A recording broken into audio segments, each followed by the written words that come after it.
Bueno, familia, empezamos esta noche con nuestro estudio de Corintios. Estamos muy animados y emocionados de poder empezar en esta noche con este nuevo comienzo después de las fiestas, después de Rosh Hashanah, la fiesta de las trompetas, Yom Kippur, el día de expiación. Después de todas estas fiestas, pues ya terminamos Romanos, un libro muy interesante y muy bueno. Ya lo dimos por terminado el mes pasado. Y ahora entramos a Corintios, un estudio muy interesante. Y si abrimos nuestras Biblias a Primera de Corintios,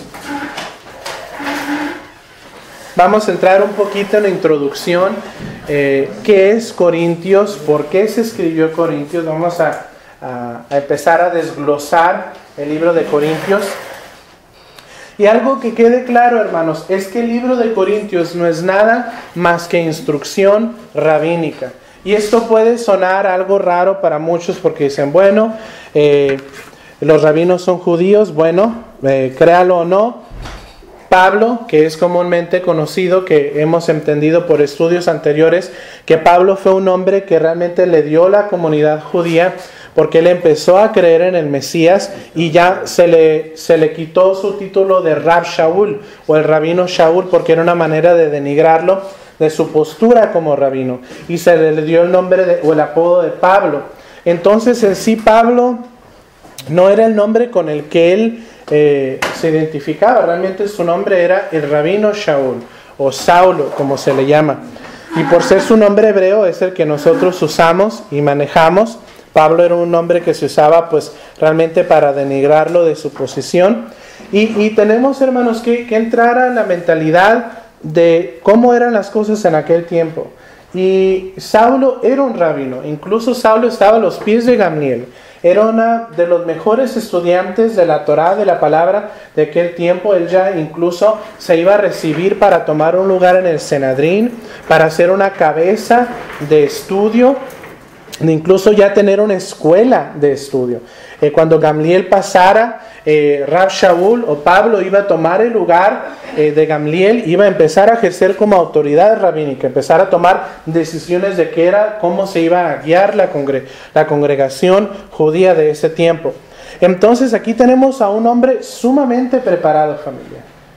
No es inepto, es una persona muy capaz, muy conocedora de la palabra. Diría yo de nuestros tiempos, un doctor, un licenciado, una persona sumamente educada, y no en lo general, sino que estamos hablando en lo espiritual. Él conocía las palabras, incluso él podía, hermanos, Rab Shaul tenía la habilidad de que cuando venía una enseñanza, él sabía decir, estas son tradición de los padres y esto es palabra de Dios. Porque sabemos que con el tiempo se desarrollaron también costumbres. Por ejemplo, para cubrir el lavar las manos antes de comer. Yeshua una vez, un sábado, un Shabbat, le dice a sus discípulos que tomen espigas para comer, y inmediatamente los religiosos de ese tiempo llegaron y dijeron, no es lícito lo que están haciendo tus talmidim, tus discípulos. No pueden hacer esto en Shabbat, porque no se han lavado las manos. Y realmente si vamos a la Torah, si vamos a la palabra de Dios, bueno, es una buena costumbre lavarnos las manos antes de comer, porque nos evitamos muchos problemas de salud, pero no es una instrucción divina. Pero una instrucción divina sí es comer ciertos animales, o qué animales son alimento y qué animales no son de alimento. Entonces se desarrollaron también tradición de los padres, y Rab Shaul o Pablo tenía la capacidad con su sabiduría de decir, esto no es palabra de Dios y esto es tradición, y de cómo poder manejar las cosas. Era una persona completamente capacitada para instruir. Y por ende, hermanos, tenemos que entender también por qué ciertas personas fueron enviadas a ciertas personas. Ahorita lo vamos a ver más adelante. Rab Shaul o Pablo fue enviado a los judíos o a las naciones. A las naciones. El que fue enviado a los judíos fue Kefa, fue Pedro. Y si analizando bien las cosas, hermanos, y viéndolas de esta manera, ¿por qué Adonai mandaría a un rabino a las naciones? Porque hay algo que un rabino nos puede enseñar. Si analizamos la vida de Kefa, la vida de Pedro, Kefa era un judío conocedor de la Torá, muy limitado, no era tan educado en cuestión a la palabra. Él conocía lo que sabía de la palabra porque él iba a la sinagoga de niño, conocía la Torá, guardaba las leyes, pero Rab Shaul iba más allá de solo conocer la palabra. Él enseñaba la ley, él enseñaba la Torá. Entonces, cuando el Señor hace un llamado específico, toma a Kefa o a Pedro y lo envía a los judíos, porque él ya sabía cómo tratar con su pueblo y tenía ya un conocimiento básico. Pero a Rab Shaul, a Pablo, que era un rabino, que era un maestro, lo manda a las naciones. Lo manda a instruir a aquellos creyentes que tenían que ser instruidos en la Torá, aquellos que no conocemos la palabra del Señor. Entonces, primeramente, hermanos, vamos a estar hablando como introducción sobre la ubicación de Corintio. No me pude traer desafortunadamente el cañón, después voy a estar pasando esta imagen. Pero sí, hermanos, tenemos Grecia, que es una parte, es un pedazo de tierra firme. Grecia tiene muchas islas y después tiene, como van a ver, lo que es la provincia de Acaya o Acacia, como en ciertas áreas son interpretadas. Y literalmente, hermanos, estaba Grecia, estaba Acacia y hay un canal muy fino que los divide. Y este canal era muy importante en cuestión al mercado, porque era la única manera de poder cruzar por Grecia y por Acaya, y se podía abarcar un poquito más de mercado en vez de darle toda la vuelta a la provincia de Acaya. Incluso si algunos tienen sus Biblias, pueden encontrar mapas de las jornadas de Rab Shaul y pueden ver algún mapa de Grecia y pueden ubicar de lo que estoy hablando. La mayoría de las Biblias tienden a tener mapas en la parte de atrás y se ubican a Grecia, Grecia y Acaya, y pueden tal vez ubicar a Corinto. Y vemos, en muchos mapas no se puede ni ver, hermanos, porque literalmente el canal de Corintio es muy fino. A veces no se puede ni ver de tan fino que es en los mapas. Pero básicamente era un puerto donde muchos barcos pasaban, mucho mercado, mucho tráfico había. Y básicamente Corintio era un puerto, un crucero de comercio. Estaba entre Grecia y lo que era Peloponeso. Peloponeso es conocido como la isla de Poleno, que es conocido también como Acacia. Varios nombres se lo dio. Acacia fue un nombre que le dio, o Acaya también, fue un nombre que le dio Roma, porque en ese tiempo Roma seguía ejerciendo su dominio. Se le puso así la provincia de Acaya. En Acaya está Corintio y también está una de las ciudades muy importantes que es Olimpo, donde se llevaban lo que ahora modernamente conocemos como las Olimpiadas. En ese tiempo ahí se llevaban a cabo. Entonces Acaya, hermanos, era un ir y venir de gente. Había mucho movimiento en este pedacito de planeta. Era una península situada al sur de Grecia y unida por el canal de Corintio. Había mucho negocio, mucha cultura, mucha filosofía, había mucha arte y mucha religión. Por el hecho de que era un lugar de comercio, venía mucha gente. Había muchos idiomas, mucha cultura, mucha arte, y era una comunidad muy conocedora de diferentes ciencias. Como toda ciudad Grecia, hermanos, o griega, perdón, tenía una acrópolis. Para los que no saben, acrópolis quiere decir una ciudad alta o un lugar elevado. Toda ciudad griega en su tiempo tenía una acrópolis. Y el acrópolis era el lugar central de la ciudad griega. Y Corinto tenía su acrópolis.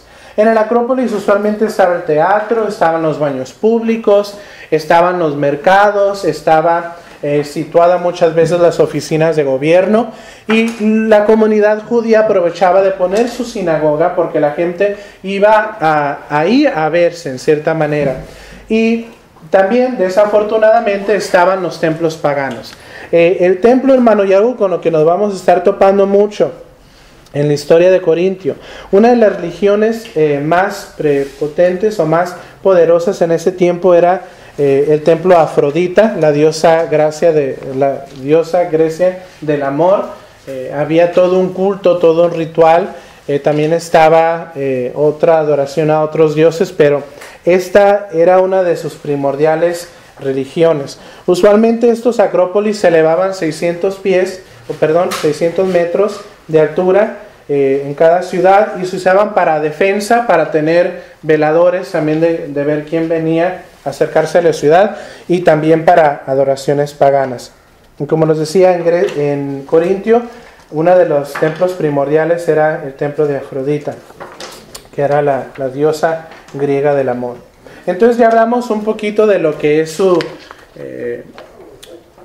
ubicación en el mapa, su geografía. Ahorita vamos a hablar de las características de la sociedad, cultura y ciudadanía y la religión de Corinto.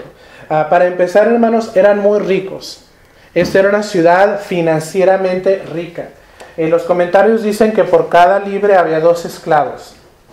Imagínense que cada uno de nosotros aquí tuviéramos 2 esclavos. Qué rico, ¿verdad? Que no le parece, tal vez no haríamos nada todo el día, o muchos de nosotros diríamos, pues qué bueno, ponerlos a trabajar y hacer más cosas. Imagínense, hermanos, vivir en una ciudad que por cada libre hay 2 esclavos. Esto es impresionante, que 2 personas de cada una no tuvieran libertad propia. Esto es algo tremendo. Socialmente vemos ya aquí una estructura un poquito racista, denigrante. Tú no vales nada, tú eres mi esclavo, vas a hacer lo que yo te diga. Culturalmente, hermanos, las mujeres solo podían tener esclavas y los hombres podían tener esclavas y esclavos. Entonces ya estamos viendo una diferencia muy social entre las clases. Corinto era conocido, uno de sus mercados era la esclavitud. Incluso, hermanos, Qué contradicción, ¿no? En Grecia un libre podía matar a su esclavo y no tener que dar razón de nada porque era propiedad, era como un animal para ellos. Cuando de acuerdo a la Torá, de acuerdo a la ley que Dios nos dio, si una persona golpeaba a su esclavo y le hacía perder su ojo o su diente, por razón de esa herida lo tenía que dejar ir. Lo que es la justicia de Adonai. Si un amo lastimaba a su siervo y lo hería, por cualquier cosa, lo tenía que dar en libertad. ¿Cómo vemos la justicia de Dios en cuestión a otras naciones? No era una ciudad universitaria. Corinto no tenía mucho conocimiento intelectual, pero amaba la filosofía. Les encantaba conocer cosas nuevas. Era gente que miraba algo nuevo y inmediatamente querían captarlo. Pero no era gente muy estructurada en su educación. Comparado a Atenas, Atenas era una ciudad que tenía sus universidades, tenía sus maestros, sus filósofos. Corinto no, era un poquito desorganizada en su educación. Había mucho paganismo, hermanos. Había un paganismo plural. Afrodita era una de las principales religiones que había en ese tiempo, pero había decenas de dioses y de templos. Incluso se dice que había tanta variedad que la gente manejaba 3 o 4 religiones al mismo tiempo. Cada uno manejaba su calendario, su idioma, su rito. Leía un comentario mesiánico donde dice que a veces hasta tenían que mudarse de prenda una vez a la semana porque le dedicaban el lunes a una religión, el martes a otra religión, el miércoles a otra y usaban, porque las prendas tenían mucho que decir en aquel tiempo sobre tu posición y tu religión. Igual como en tiempos bíblicos cuando Adonai le pide a Israel que use las franjas en su vestido, a los sacerdotes que lleven su cabeza cubierta. Desafortunadamente muchas religiones copiaban esta característica. Corinto, hermanos, y quiero hablar un poquito en comparación a Roma, porque acabamos de ver el libro de Romanos. Roma tenía un paganismo, tenía una religión pagana, y eras pagano y eso es lo que tú eras. Y no había, la única otra religión legal que leímos en Romanos era el judaísmo. Podía ser judío o podía ser pagano. En este caso, hermanos, Grecia estaba en un poquito de diferencia porque Grecia estaba bajo el yugo romano, pero porque ellos realmente su cultura era, incluso está el término greco-romano, donde compartían muchas ideologías. Gracias, con permiso.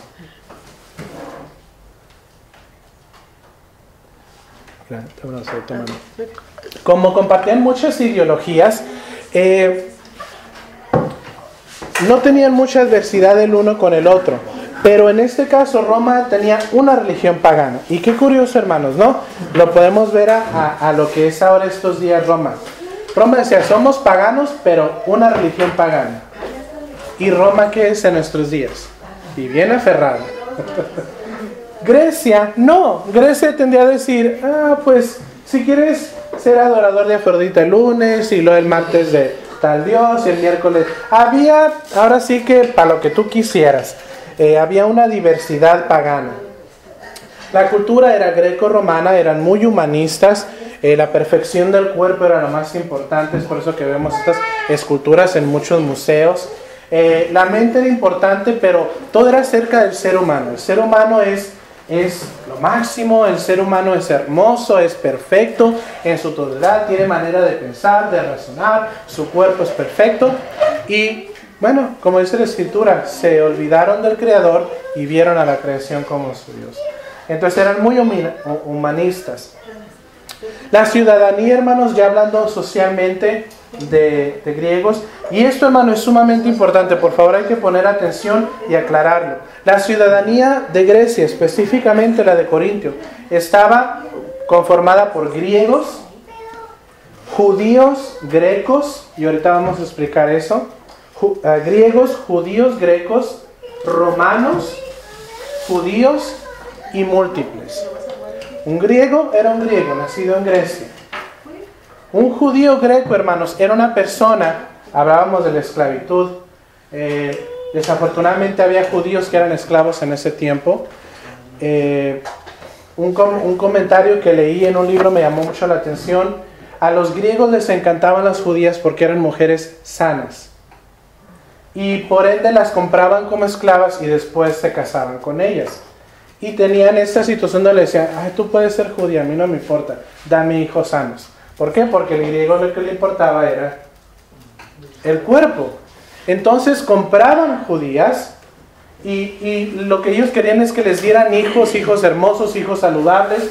Obviamente Israel, por guardar kosher, las leyes aptas de la dieta, tenían una muy buena salud, su piel era como la de ninguna otra, su cabello, sus células. Bueno, si nos metemos a nutrición, la Torah nos da la llave de la salud. Entonces, por ende, había muchos grecos judíos, donde muchas veces la madre era judía y el padre era griego. Vemos la situación de Timoteo. Timoteo era un greco judío. Su abuela y su madre eran judías y su padre era griego.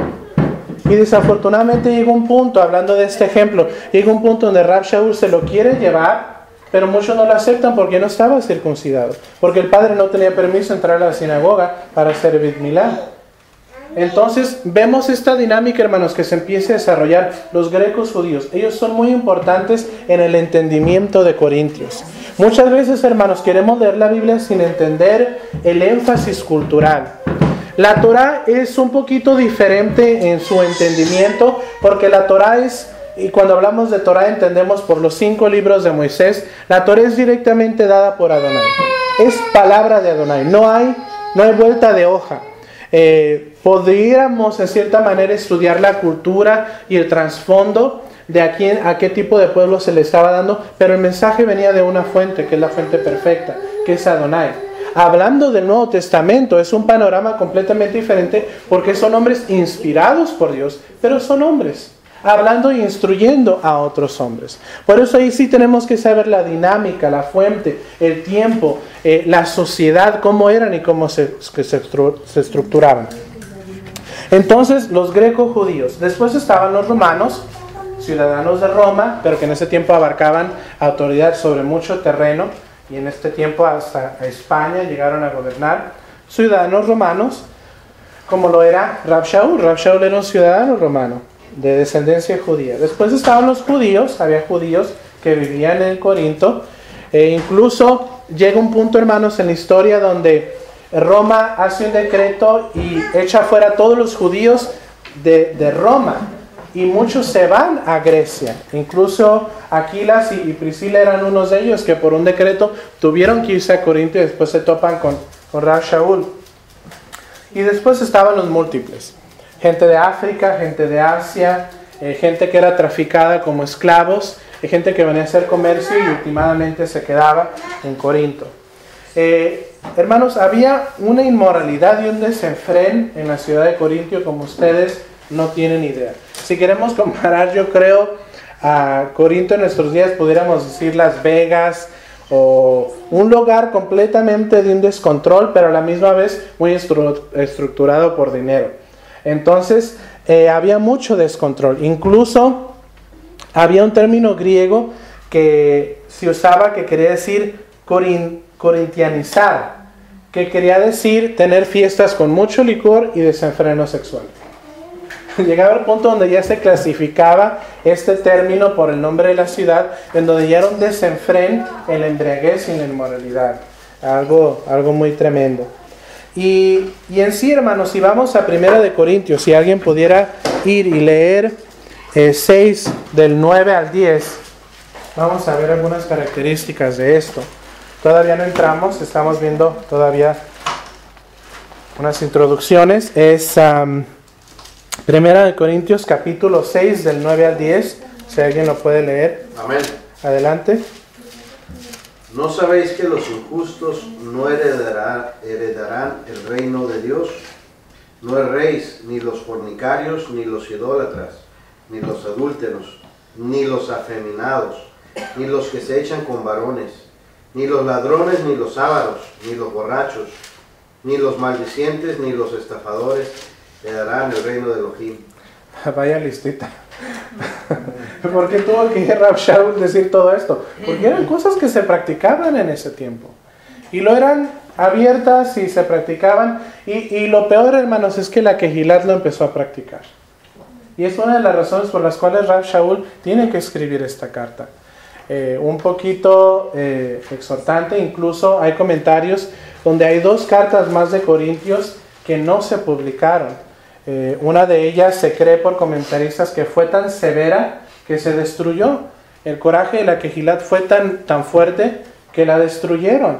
Entonces yo creo que Rav Shaul mandó la primera, mandó la segunda y como que ya para la tercera le caló y dijo esto ya. Y fue un poquito más severo. Y Rav Shaul en ciertas situaciones lo vemos hablando con amor, pero ya llega un punto donde llegaban a su tope y les tenía que hablar con una autoridad. Esto dicen los comentaristas. ¿Qué dice también el capítulo 5 de 1 de Corintios 5.1? Si alguien lo pudiera leer. Y esto es para conocer un poquito, hermanos, la estructura de esta sociedad. 1 Corintios 5.1. De cierto se oye que hay entre vosotros fornicación, y tal fornicación cual ni aún se nombra entre los gentiles, tanto que alguno tiene la mujer de su padre. Qué impresionante, hermanos. Fíjense, aquí Rav Shaul dice, hay inmoraleces que ni aún entre los gentiles se oye. O sea que más inmorales los otros. Más inmorales los que conocían el temor de Dios. Qué impresionante.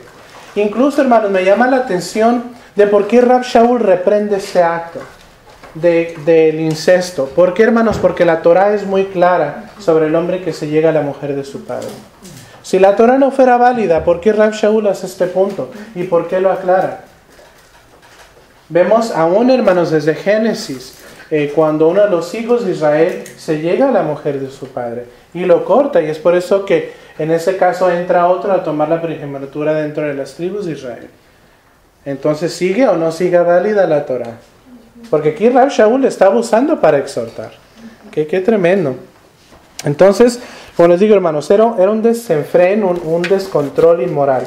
El culto a Afrodita añadía a todo esto. Se cree que había en su tiempo alrededor de 1000 sacerdotisas que se clasificaban como prostitutas religiosas, que vivían y trabajaban en el templo, y en las tardes a caer el sol, porque ese era el rito, ellas descendían. Acuérdense que la Acrópolis era una ciudad elevada donde estaba el templo, y a caer el sol ellas descendían y ofrecían sus servicios religiosos, para no llamarlo de otra manera. Y ofrecían sus servicios religiosos, y esta era la práctica común de ese tiempo, hermanos. Entonces, si tú eras un adorador de Afrodita, esto era lo que tú practicabas en culto. Ahora imagínense, hermanos, venían hombres de otros pueblos, o sea, acordémonos que también era un puerto, era un descontrol total. Bajaban a la ciudad en la tarde para ofrecer sus servicios al que estuviera dispuesto. Entonces ya vimos un poquito la sociedad de nuestros hermanos en Corintio. Número 3, vamos a ver el establecimiento y la característica de la Kehilat de Corintio. 1, Rav Shaul la funda en su segundo viaje de emisario alrededor del año 54 después de la era común, o después de la muerte de Yeshua.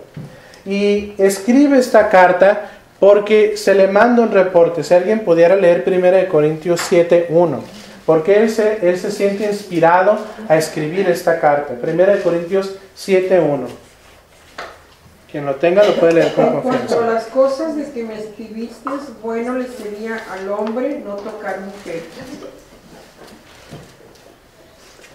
Le escribieron: Rabino Rab Shaul, ¿qué hacemos sobre esto? Aquí Rab Shaul dice, bueno, le fuera al hombre no tocar mujer. Hermanos, cuando habla de esto es una interpretación. Esto hablaba mucho sobre la inmoralidad que había en ese tiempo. Porque en ese tiempo la cultura judía tenía la tradición, hasta el día de hoy la tiene, donde un hombre que está casado no toca a otra mujer que no sea su mujer. Y por respeto mantiene ese distancia, pero si es su mujer, su hermana, su esposa, puede abrazarla, puede saludarla, pero de allá en fuera, las que no sean de su casa, se mantiene un respeto. Entonces, Rab Shaul aún aquí hasta implementaba las tradiciones que tenía el pueblo. Bueno, lo fuera que no tocara mujer y que pudiera seguir su vida sirviendo al Señor. Pero después Rab Shaul dice, si no le fuera esto posible, entonces que cada hombre tenga a su mujer. Amén. Entonces, pero lo que quería enfocarme aquí, hermanos, es que le escriben. La gente le escribe y dice, Rab Shaul, ¿qué hacemos con este problema? ¿Qué dice el capítulo 1 en el versículo 11? Ahí de 1 Corintios, 1:11. Porque he sido informado acerca de vosotros, hermanos míos, por los de Chloe, que hay entre vosotros contiendas. A Rab Shaul le llegaban los informes. Y aquí obviamente por eso escribe esta carta, por esos informes que le llegan. Punto número 2. Había mucho conocimiento, pero poca dirección espiritual.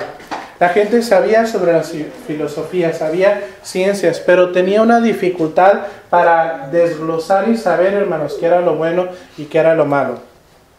Mucha gente tiene una postura en contra del libro de Corinto. Yo la verdad, a su vez me vuelvo un poquito tolerante y les voy a decir por qué. Porque Corinto o Grecia no conocía Torah. Ellos no sabían lo que era bueno. Ellos no sabían, no matarás, no robarás, no adulterarás. Ellos tenían leyes civiles, pero no era algo que Hashem les había ordenado. Por ende, Israel sabía lo que era bueno y lo que era malo. Israel sabía cómo celebrar, cómo comer, cómo dirigir sus vidas. Eran realmente la luz a las naciones. Entonces, imagínense, hermanos, vivir toda una vida de paganismo, de inmoralidad, y después ser introducidos a la manera perfecta de vivir, digamos, o la manera santa de vivir, crea un shock. No es fácil. Es por eso que esta explicación la hemos dado mucho. ¿Qué pasa con el concilio de Jerusalén cuando vienen todos los creyentes? La mayoría de ellos gentiles dicen, ¿qué hacemos con esta bola de gentiles? Con esta bola de idólatras y morales, ¿qué hacemos con ellos?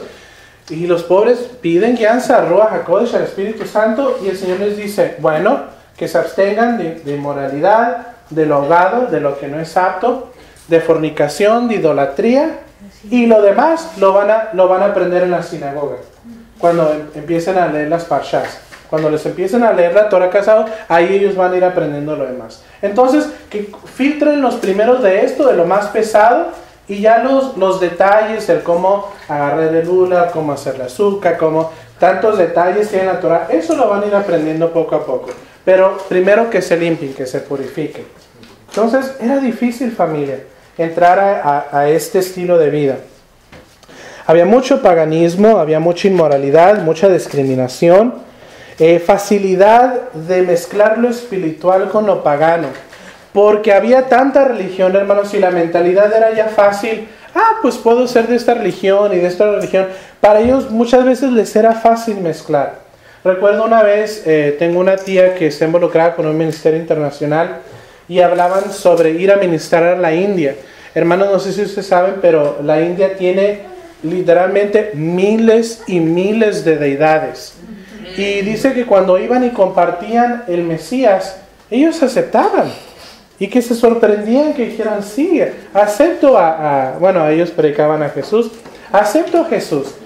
y que ninguna resistencia, y que decían, bueno, qué bonito, están aceptando a Jesús, pero después se daban cuenta que lo ponían como uno de los muchos que tenían.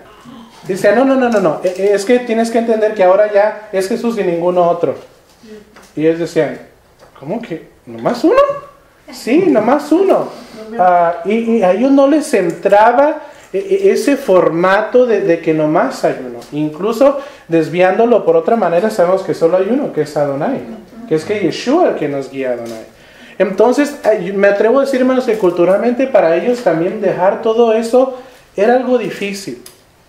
Obviamente tenían que querer hacerlo. Dificultad de desligamento. Ellos tenían una muy fuerte Yetzer Hara. Ya hemos hablado de esto en el concepto hebreo. Yetzer quiere decir inclinación y Hara quiere decir malo. Entonces nosotros genuinamente creemos que el hombre tiene una inclinación buena y una inclinación mala.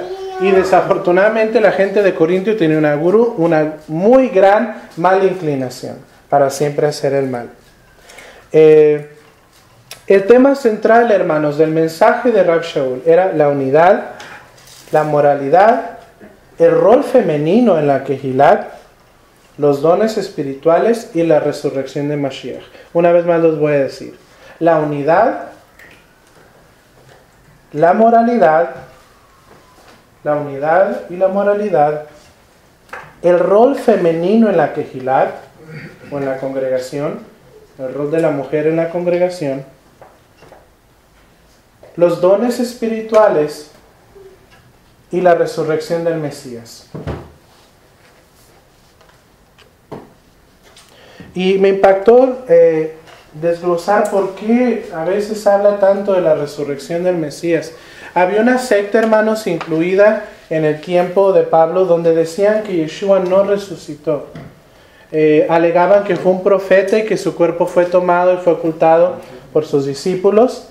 Incluso sabemos también en la historia, en el relato de Mateo, que se dice que esto fue lo que dijo los religiosos de ese tiempo. No, sus discípulos le tomaron y lo ocultaron y de ahí salió toda una secta. Dicen que era un profeta, que era un maestro, y por eso Rav Shaul contraataca mucho con la resurrección del Mesías para afirmar esto.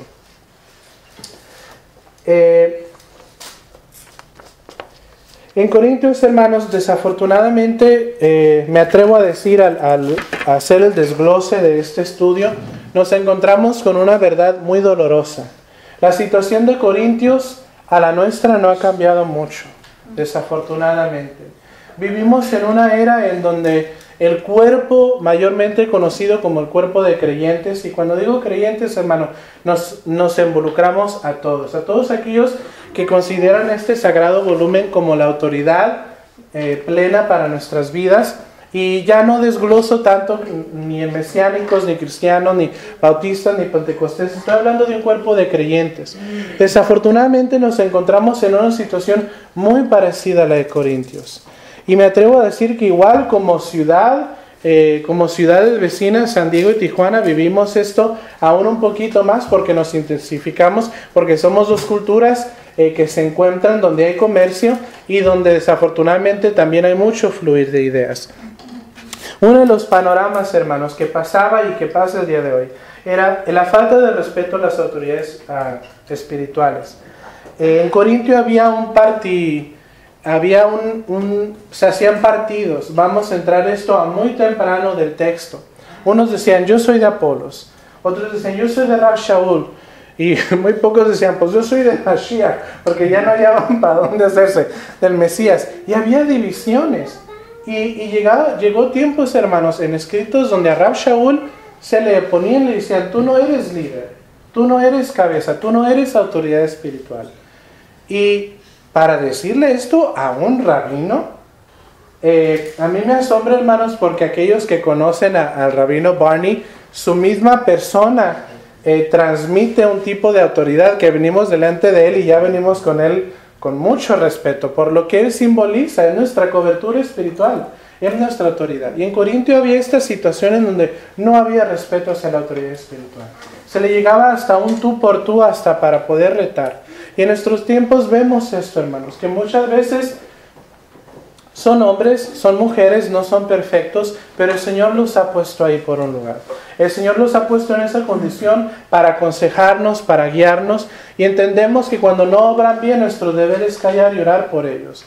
Y desafortunadamente, si ya entraran a errar o a cometer errores fuertes, tenemos la obligación de exhortarlos con la palabra, pero siempre con respeto. Desafortunadamente en Corintio se había perdido el respeto hacia la autoridad espiritual. Y en estos días lo estamos viviendo. Número 2, había aceptación de situaciones maritales inapropiadas. En Corinto era muy común, hermanos, la idolatría en cuestión a la inmoralidad sexual. Y desafortunadamente en nuestros días vemos esto tan común en el cuerpo de creyentes, donde ya el matrimonio no es considerado como algo santo, sino como algo que, bueno, están casados, pero pues realmente no están. Y recuerdo hace unos meses estar hablando con un consejero amigo mío y me decía, he quedado anonadado de la situación o en la postura que hemos puesto al matrimonio en nuestros días. Hay gente que viene a mi consultorio, decía este consejero, y decía, es que estoy casado, pero realmente no vivo como casado. Y él decía, bueno, pero estás casado. Sí, pero no vivo como casado. Es que esa no fue mi pregunta. Mi pregunta es, ¿estás casado? Y la persona no podía ni aún en su propio entendimiento discernir su postura social. Y desafortunadamente, hermanos, vivimos en tiempos donde a veces ya ni la santidad del matrimonio en cualquier situación no se respeta. Había mucha falta de amor, esto creaba orgullo en Corintios y por ende, hermanos, traía divisiones. La falta de amor siempre va a traer división. Cuando un matrimonio hay falta de amor, ¿qué pasa? Hay división. Y en las quejilat, hermanos, en las comunidades es lo mismo. Si hay orgullo, no hay amor. Y donde no hay amor, va a haber divisiones. Y en nuestros tiempos, hermanos, ¿cuántas veces no hemos oído de, oye, y todavía vas a tal lugar? Ah, sí, pero pues nos salimos de ahí y todos nos fuimos y hicimos nuestra propia iglesia. ¿Cuántas veces no hemos oído de tantas divisiones en medio del pueblo del Señor? Esto no debería de ser así. Entendemos, familia, que, como yo les decía, los líderes somos carne, cometemos errores, a veces no errores, horrores, y causamos divisiones. Lo entiendo.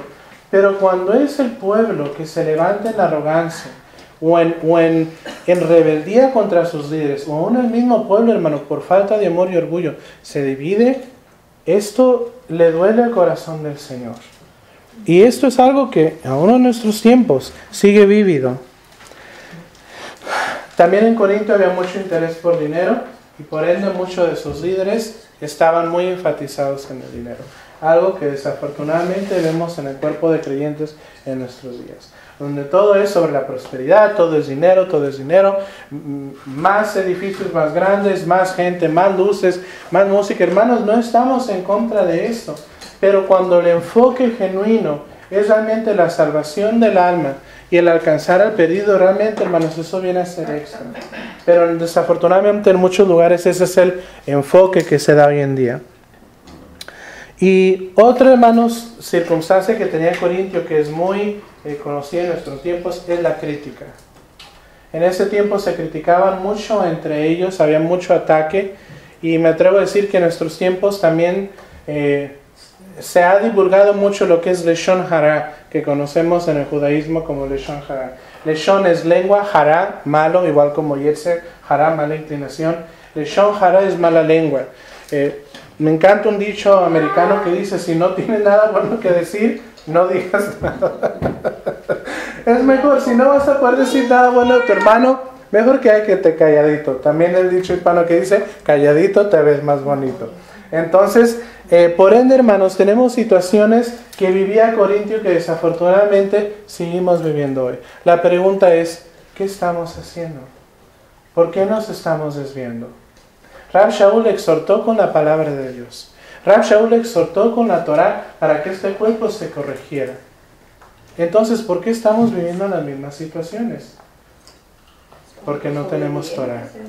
Porque somos desobedientes a la palabra del Señor. Por eso es que estamos viviendo estas situaciones aún en nuestros días. Porque no estamos dando oído a la palabra del Señor. Vamos a 1 Corintios capítulo 1.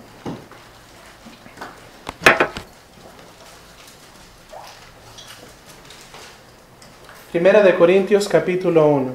Y empezamos nuestra jornada.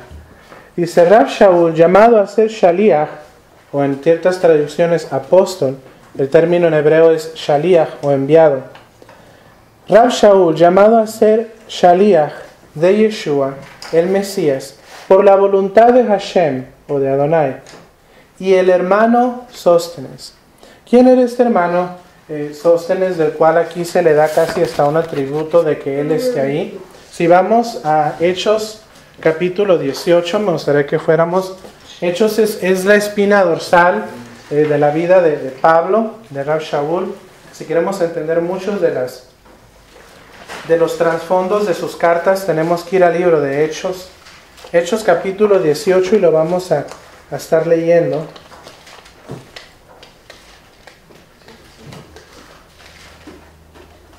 Incluso me gustaría leerlo en la versión judío mesiánica, si me permiten.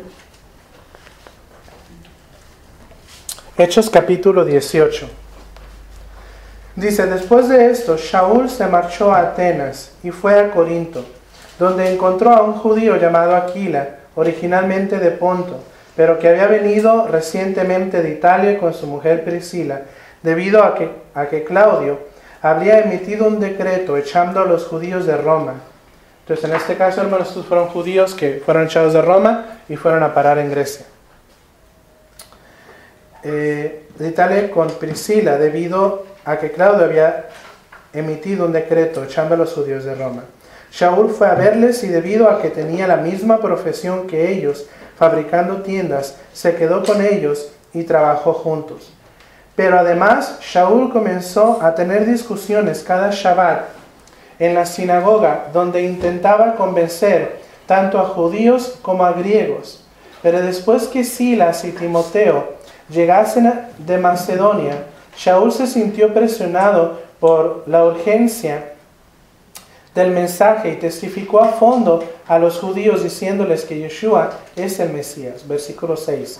Sin embargo, cuando ellos se pusieron en su contra y comenzaron a insultarle, se sacudió sus ropas y les dijo: vuestra sangre sea sobre vuestras propias cabezas.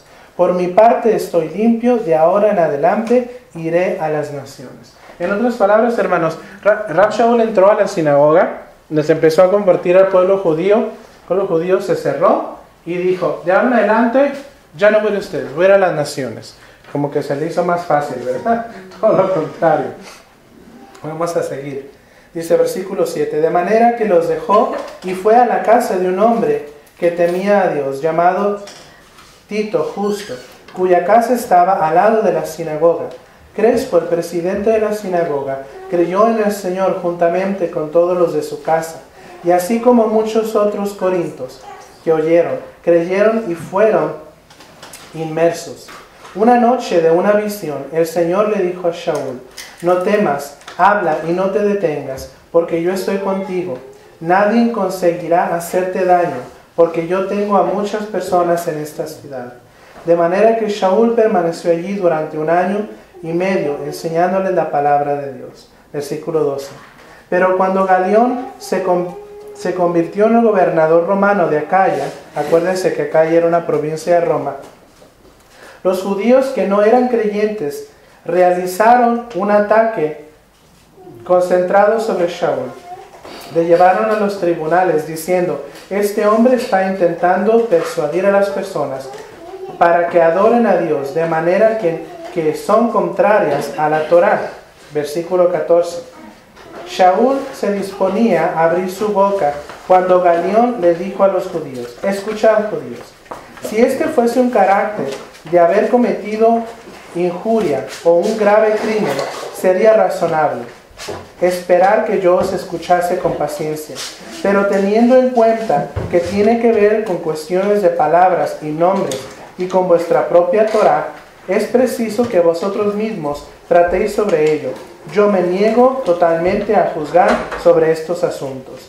E hizo que les echasen del tribunal. En otras palabras, esto no tiene nada que ver con un crimen griego, eso tiene que ver con su Torá, con sus leyes judías. Yo no quiero nada que ver, yo no quiero juzgar. Y acordémonos, hermanos, que Galio era nuevo. era recién puesto en el oficio. Entonces los judíos dijeron, como nuevo, nos va a dar a nuestro favor, pero en ese punto él se sintió sobrellevado tal vez por la situación y dijo, yo no los voy a juzgar, yo no conozco sus leyes, allá háganle como ustedes quieran. Versículo 17, todos agarraron a Sóstenes, el presidente de la sinagoga, y le pegaron una paliza ante los miembros del tribunal, pero Galión no hizo caso alguno. De este Sóstenes está hablando aquí, hermanos. Lo que había sucedido era que primero se convirtió en primer presidente de la sinagoga, lo echaron fuera, después pusieron a Sóstenes, y después también Sóstenes creyó en Yeshua, que era el presidente de la sinagoga. Y cuando vieron que no defendió el caso de ellos, sino que creían lo que Rav Shaul creía, pues le pusieron pobre una paliza ahí mismo. Y él era presidente de la sinagoga. Incluso muchos de los comentarios rabínicos dicen que inmediatamente saliendo de ahí, ellos edificaron una sinagoga mesiánica. Porque imagínense, hermanos, qué potencia del mensaje, que dos presidentes de la sinagoga se convirtieran a Yeshua y que estuvieran formando parte de la comunidad. Es por eso que aquí Rav Shaul habla de este hombre. Dice versículo 1, Rav Shaul, llamado a ser Shaliach, o apóstol de Yeshua, el Mesías, por la voluntad de Hashem, y el hermano Sóstenes. Versículo 2, a la Kehilat, o a la comunidad del Señor que está en Corinto, a los santificados en Yeshua HaMashiach. Me gusta, hermanos, como dice, a los santificados en Yeshua HaMashiach.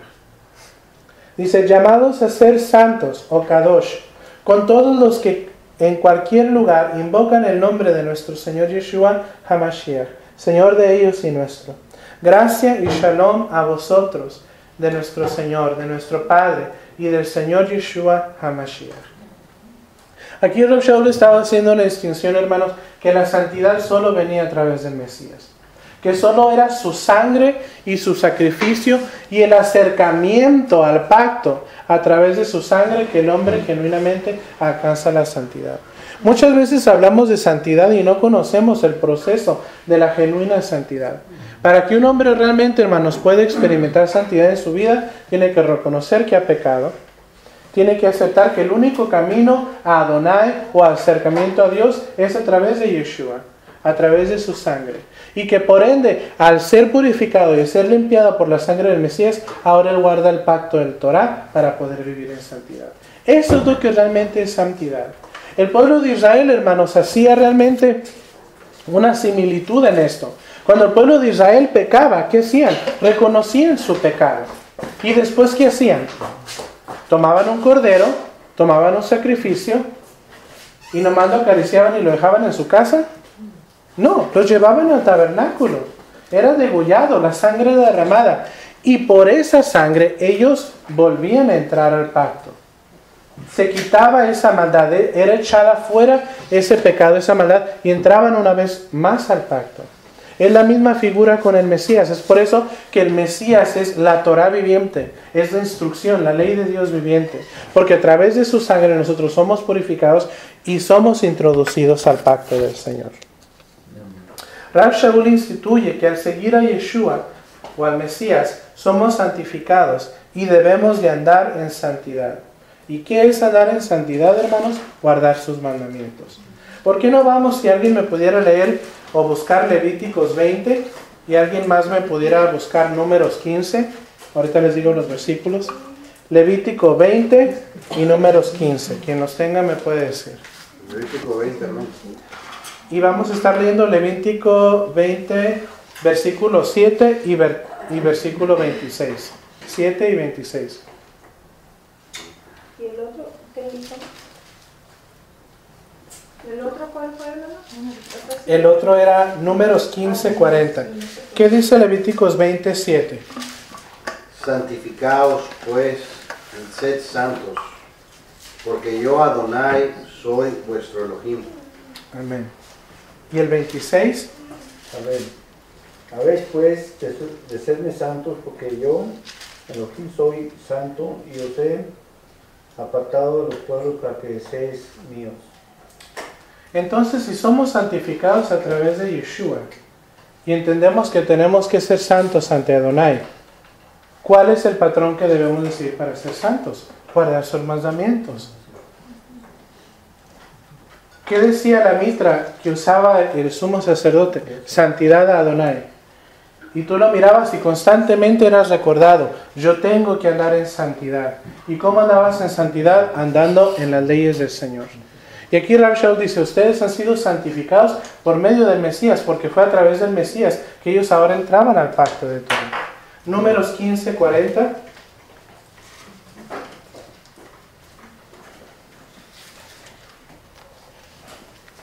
Amén. Adelante. Yo, Adonai, vuestro Elohim, que os saqué de la tierra de Egipto para ser vuestro Dios. Yo, Adonai, vuestro Elohim. Eso es 15:40, ¿verdad? Perdón, no. Para que os acordéis y hagáis todos mis mandamientos y seáis santo a vuestro Adonai. ¿Quieres ser santo? Acuérdate de sus mandamientos. Hermanos, es el mismo Dios ayer, hoy y por los siglos. No tiene lógica que viene el Padre, nos da su instrucción de cómo vivir, de cómo conducirnos, de cómo comer, de cómo celebrar, de cómo guiar nuestras vidas. Y después venga su hijo y diga, ya no es válido. Entonces, o sea, si el Padre y el Hijo son uno, vemos aquí la diferencia. No hay diferencia. Es un mandamiento para todos. Lo que entendemos que se ha cubierto con la sangre de Yeshua es todo aquel derramamiento de sangre que se hacía a través de los sacrificios. Pero por ende las demás leyes de santidad quedan válidas ante nuestra vida. Amén. Versículo 4 del capítulo 1 de Corintios. Corintios 1, versículo 4. Gracias doy a mi Dios siempre por vosotros, por la gracia de Dios que os fue dada en Mesías Yeshua. Muchas veces malinterpretamos la palabra gracia y la malinterpretamos como libertad. Gracia en sí, hermanos, quiere decir algo que no nos merecemos. Y esto lo establecimos muy claro en Romanos. ¿Qué hacemos cuando alguien nos da un regalo? Gracias. ¿Por qué? Porque esa persona no tenía el deber de darnos ese vaso de agua o ese obsequio, pero damos gracias. Gracias porque no me lo merecía, pero tú me lo diste. Las naciones, hermanos, viendo bien las cosas, las naciones no estábamos diseñadas para entrar al pacto de la salvación. Israel fue escogido desde un principio para ser el pueblo de Dios. Obviamente en el plan perfecto del Señor había un plan que un día la puerta se iba a abrir a las demás naciones por medio de su Hijo, pero primero fue para Israel. Dice, ustedes son mi escogido tesoro. Después el Señor abre la puerta. Nosotros no nos merecíamos esa postura, pero de tal manera amó Dios al mundo que dio a su Hijo unigénito, y que todo aquel que en Él cree no se pierde, sino que tiene la vida eterna y puede entrar al pacto. Entonces realmente, hermanos, cuando aquí Rav Shaul habla de la gracia no merecida, habla de que no merecíamos nosotros realmente un pacto, pero a través de Yeshua y su sangre nosotros entramos. Versículo 5. Porque en todas las cosas fuisteis enriquecidos en Él, en toda palabra y en toda ciencia, así como en el testimonio acerca del Mesías ha sido confirmado en vosotros. Cuando habla, hermanos, en el versículo 5 dice, porque en todas las cosas fuisteis enriquecidos en Él, en toda palabra y en toda ciencia. La palabra ciencia que se usa aquí en griego también se usa para conocimiento. Acordémonos que esta gente no conocía la Torah, no conocía la palabra de Dios. Y por primera vez se le está revelando la voluntad de Dios. Entonces ellos fueron enriquecidos en todo, en toda palabra y en todo conocimiento de quién era Dios. Descubrieron que tenían que guardar las fiestas, descubrieron que tenían que comer apto, descubrieron que tenían que vivir su vida con moralidad, y esto enriquecía sus vidas. Después dice en el 6, así como el testimonio acerca del Mesías ha sido confirmado en vosotros. Hermanos, aquel que no conocía la Torah, no conocía o no sabía que había un Mesías. Ya hemos explicado esto. Las cartas del Nuevo Testamento en ese tiempo eran cartas sueltas. Fulano la tenía acá, Sóstenes la tenía allá, Priscila una allá. Estaban divulgadas por varios lugares porque eran cartas personales. La única palabra que estaba fundamentada era la Torah, eran los 5 libros de Moisés, los profetas, los salmos. Esa era la palabra que estaba completamente implementada en ese tiempo. Entonces, si tú querías tener conocimiento del Dios verdadero, tú tenías que ir a una sinagoga. Por eso Rab Shaul cada vez que zarpaba en tal lugar decía, y en el día de reposo fue a la iglesia. ¿Así dice? No, dice, y zarpó en tal lugar y el día de reposo fue a la sinagoga. ¿Por qué? Porque Rab Shaul quería oír la palabra de Dios. Y tal día fue al templo a celebrar tal fiesta, y tal día fue al templo a orar en Jerusalén. Entonces aquí Rab Shaul les dice, ustedes han llegado al entendimiento, incluso así como el testimonio acerca del Mesías, han sido confirmado en vosotros por medio de la palabra. ¿Por qué? Porque ellos oyeron que Jeremías habló de un Mesías. Porque ellos empezaron a oír que el hijo de la mujer iba a darle a la serpiente en la cabeza y le iba a herir en el calcañar. Ya desde ahí ellos estaban teniendo el entendimiento del testimonio del Mesías. Y todo esto era por medio de la palabra. Versículo 7.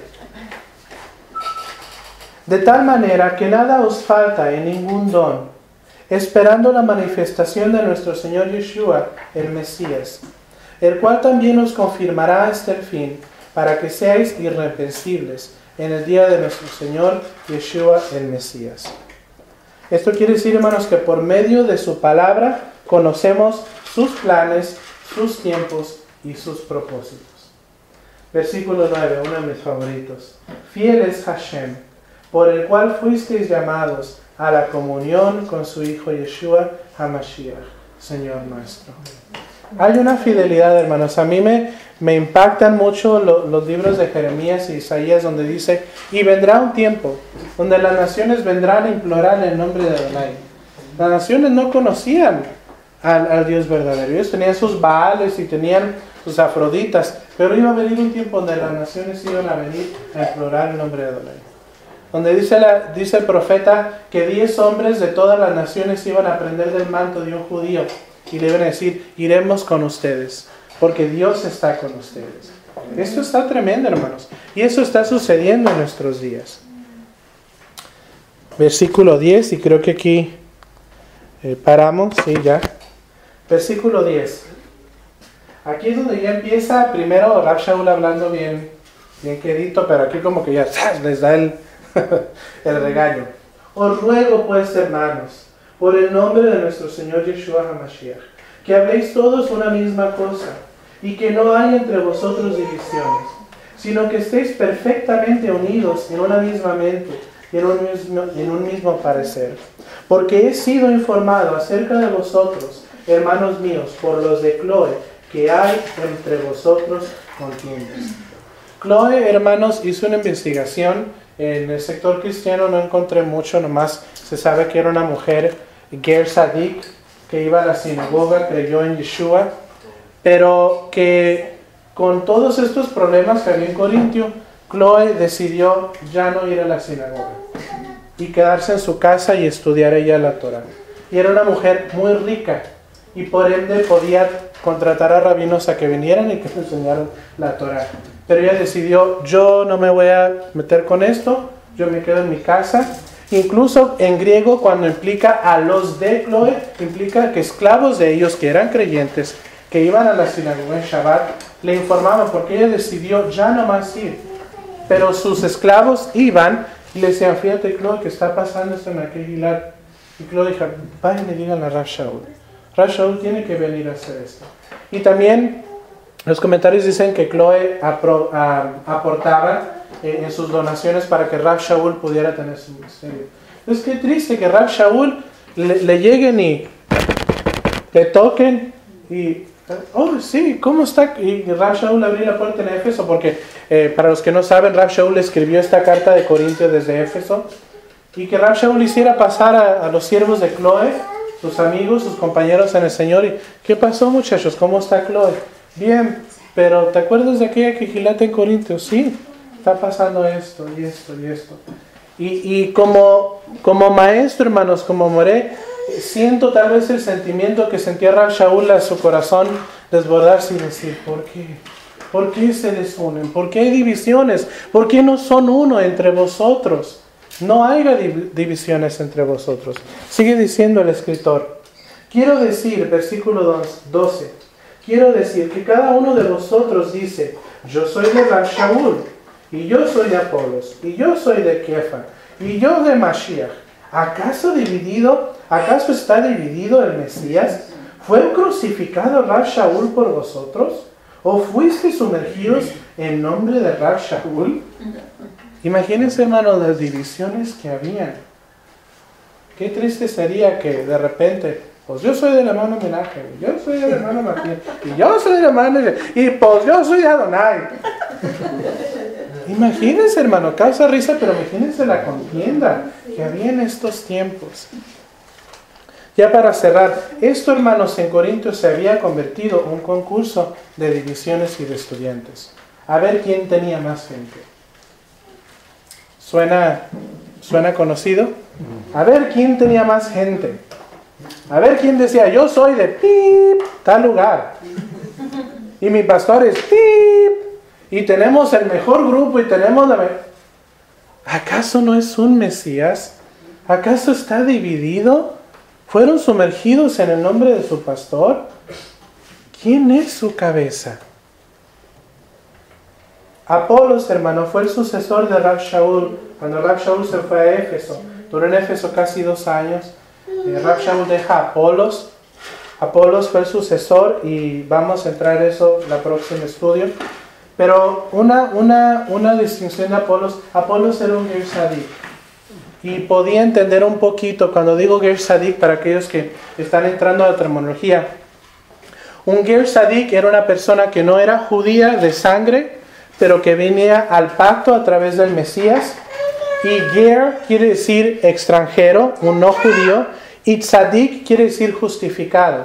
De ahí por eso entendemos el versículo, justificados pues por la fe tenemos Shalom para con Adonai. Porque nosotros somos extranjeros, pero justificados por la fe que tenemos en el Mesías, podemos ahora venir ante Adonai, porque guardamos sus mandamientos y somos limpios por su sangre. Entonces, no somos Israel físicamente, no somos judíos y nunca podremos tomar ese lugar, pero somos extranjeros, que estamos como Ruth, como muchos de esos hombres y mujeres que vinieron a ser parte del pueblo. Apolos era un Ger Sadik, y él entendía cómo manejar el no conocer tanta Torah, el cómo introducirte una vida ahora de santidad después de inmoralidad.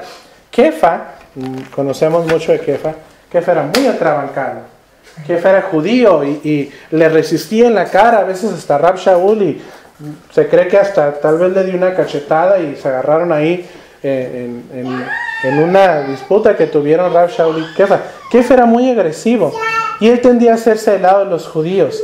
Y a veces los hacía del lado de los Ger Sadik y luego otra vez de los judíos, hasta que Pablo le puso una estrategia y dijo, hey, no andes dividiendo, no andes causando confusión. Somos uno en Mashiach. Ya no hay división, no estés tomando lados. Entonces, hermanos, para que empecemos a ver, esto era uno de los muchos problemas que había en Corinto. Entonces vamos a ver cómo este rabino empieza a implementar las leyes basadas en la palabra para la vida cotidiana de la congregación. Vamos a orar, familia. Gracias por este tiempo. Nos quedamos en el versículo 12 y nos quedamos como con suspenso y seguiremos aprendiendo la próxima semana. Y pues que Hashem nos ayude a realmente ser restaurados por la palabra. Y tomar esto como ejemplo para no ser como los de Corintio. Oremos, familia.